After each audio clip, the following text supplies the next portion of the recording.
on the 3rd of March 2023. I was headed for work. I live around Igondo, and so I got to Igondo police station area, if you know that place. When I got to the road, that road is very busy. Generally, most Lagos routes are very crowded, especially at peak periods. And so I left the house around 11:30, 11 a.m. And so when I got to the police station, that's to cross over so that I'll get a bus going to Yanokbaja. When I was about crossing this on a very busy road, this bus stopped for me. Now I felt that was a gentleman move. Most drivers are not considerate of road users, and so I was softened by that. And when I crossed and they asked me where I was going, and they said Yanokbaja, but I was like Yanokbaja, and I got in. But before I got in, I noticed the bus was empty. I initially wanted to go sit at the back, but the conductor opened the front door, and not to be rude, I got in, even though the bus was almost empty. Now, I was holding my phone. I was holding my phone because I was doing some editings on my phone, so I had the pen drive connected to the phone, and I sat down. And I sat down with my bag. Now my bag, a backpack which had laptop and a camera, a professional camera in it. So I sat down in front, close to a man who was well dressed, and I didn't really look at his face, but his frame, he was well dressed, in kaftan, he had a backpack as well on his lap. And so I sat down. When I sat down, I held my phone like this because I needed to continue my work. I needed to send work to someone, and so I needed to continue because mostly that's my free time within transit. And so when I held my phone, and the next thing I heard the conductor was, Madam, put your phone for your bag. Put your phone for your bag. Oh, something they happen for front. Something they happen for front. I was like, what did they happen? Say, for NYSC side, something they happen for front. So, next thing, I put my phone in my bag, in the small side of the bag, because, that was like they're checking for my interest. And the driver was like, like those chuckles, those sounds came along like you don't know what's happening in front. So I needed to, put my phone in my bag. So I did. And then next thing, he asked for the money. I paid 300 naira. And then the next thing, he asked me to hold the front bus, the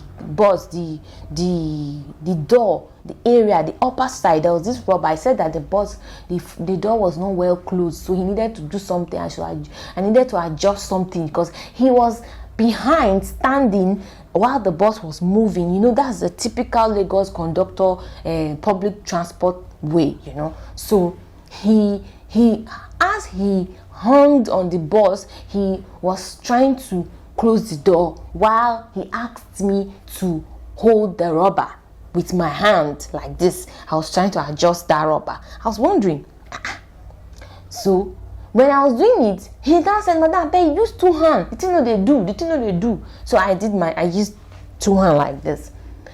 And at a point, I got worked out, and I was like, look, I beg, make you stop this bus so that you go lock the door where.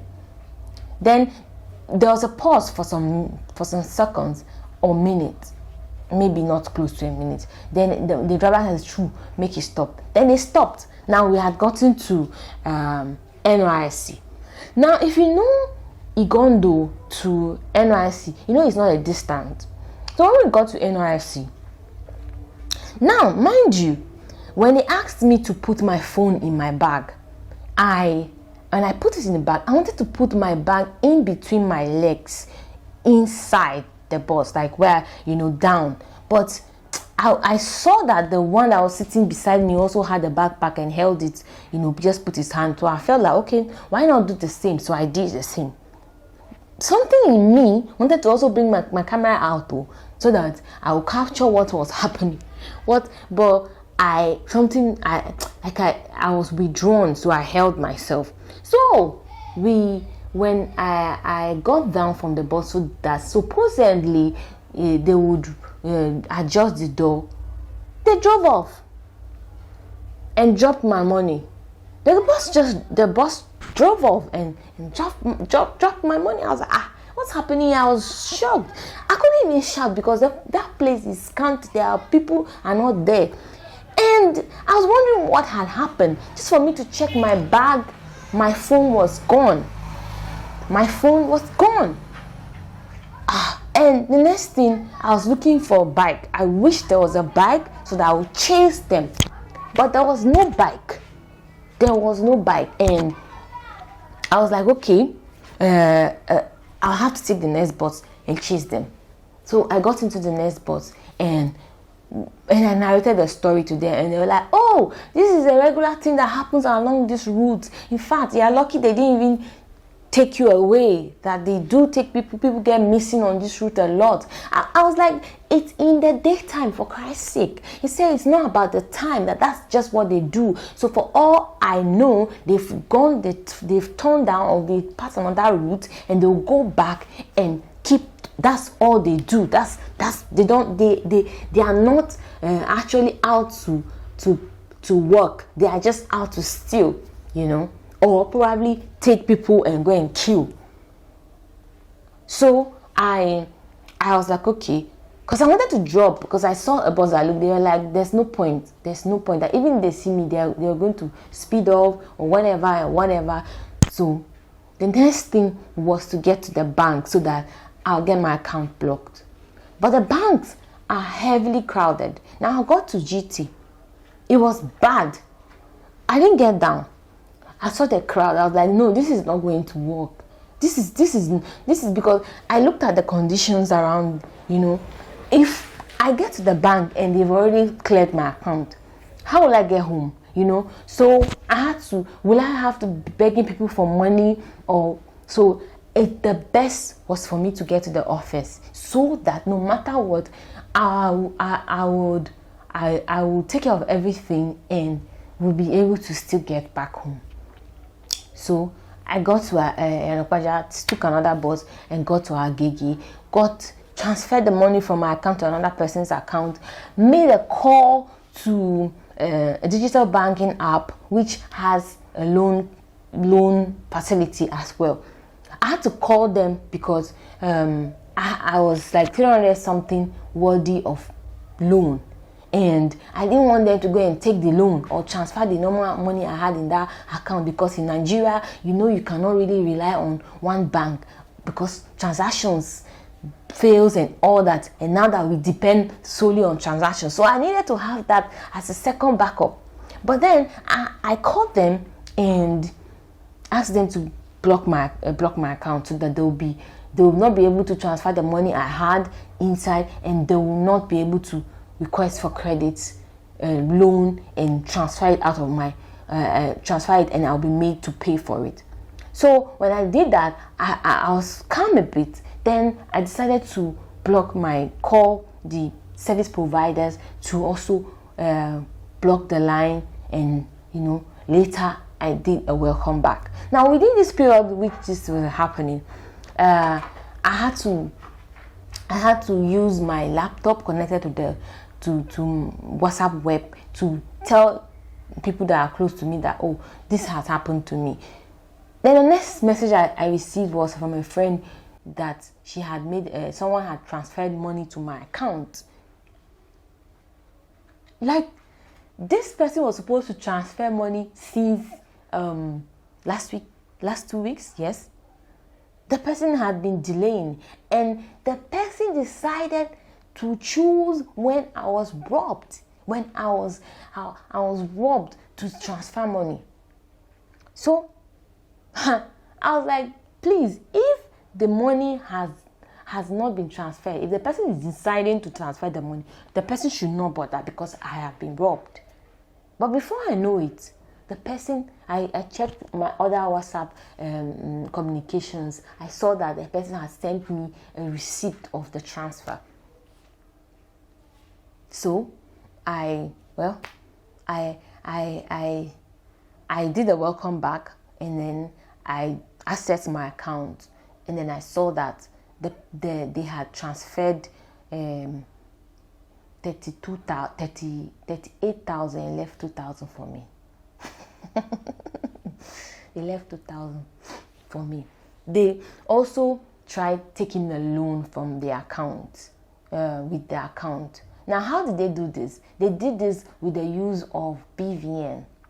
You know, apparently, you don't need if you have access to someone's phone, there's a code you just dial and the BVN will be displayed. And now with that BVN, you are able to enroll on USSD transfer.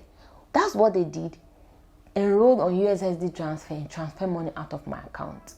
Not only did they do that, they used that to also create another loan app, to register on a loan app and try to take in loan. But unfortunately for them, that was the time I had blocked the line, and so they sent me the code. So that code, if they still had access to my number, that's how they would have taken a loan that I did not request for, and at the end of the day, I might be made to pay for something I did not request for. So I don't know. This has taught me a big lesson. One, not to be in a hurry when I'm using the public bus. Not to be in fact, in Lagos safe, not to be in a hurry to use any public bus. The thing I noticed when I got into that bus, which was weird, which I should have considered, was that they did not bother taking other passengers. Normally, when the bus is empty like that, they will wait. They will ensure that the bus is half full or full before moving. But in this case, they did not. So I was glad. I was like, oh, thank God, I'll get to where I'm going early. So now, you have to watch out. I think also for me, I watch out for that. And also,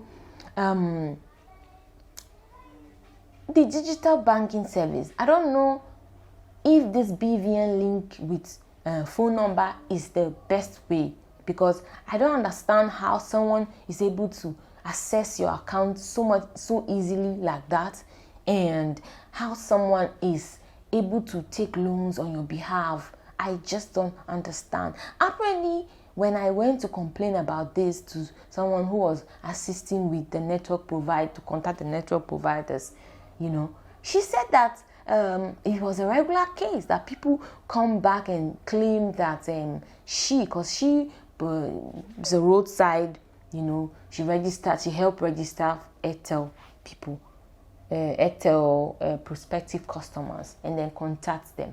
And so she was like, they come back and they were like, they borrowed money with my account, they borrowed money, maybe she's the one. And it's like, no, it's a regular case. So I don't know if this digital move and even this BVN thing and all this is the security that is provided around it. There's no security, in fact. There's no security provided around it. I don't know how this can be checked, because it's really pathetic that you just lose money like that. Not only did I lose my device, I lost money that is not mine. It's sad, and I think the appropriate authorities, if they come across this, if they will, do something about it.